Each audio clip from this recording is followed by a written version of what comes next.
और निश्चित रूप से हमें समझना था और बेहतर तरीके से हमने इस मुद्दे को आज समझा। कल भी एक मीटिंग है, लगातार इस पर बातचीत हो रही है। कल रात में भी बॉम्बे में इस पर एक बैठक रखी गई है। तो हम इस मुद्दे को जितने मेंबर है वहां तक पहुंचाने का प्रयास करेंगे। निश्चित रूप से हिंदुस्तान के अमन के लिए यह कानून सही नहीं है, यह गलत है। हिंदुस्तान की सेकुलर और संवैधानिक मूल्यों की रक्षा के लिए यह कानून सही नहीं है।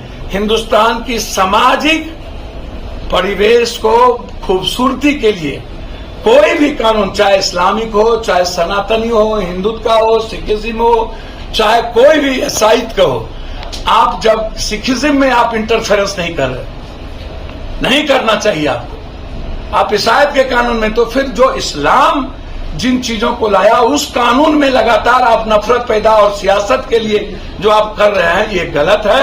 और उसी को समझने के लिए आज इतने बड़े बुजुर्गों के साथ हमने बैठा और जो मैंने समझा, मुझे लगता है कि यदि ये कानून इस तरह लागू हुए तो ये लोकतंत्र के लिए भी सही नहीं होगा, संविधान भी इसकी इजाजत नहीं देता और मुझे सर्वोच्च न्यायालय के अलावे तब फिर कोई भरोसा नहीं बचा। आपकी क्या पहल होगी?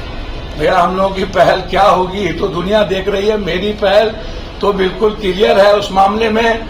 हम सिर्फ रोजगार, एजुकेशन, सामाजिक सौहार्द और गरीबी के अलावे, इस देश के कमजोर तबके के अलावे हम दूसरी बातों में दखल देने के खिलाफ हैं। हम सबकी विचारों का सम्मान और सबको जीने का अधिकार इस कंट्री में संविधान ने दिया है। उसमें किसी भी तरह का अमेंडमेंट करके दखल नहीं देते हुए नफरत की राजनीति की कोई गुंजाइश नहीं होनी चाहिए।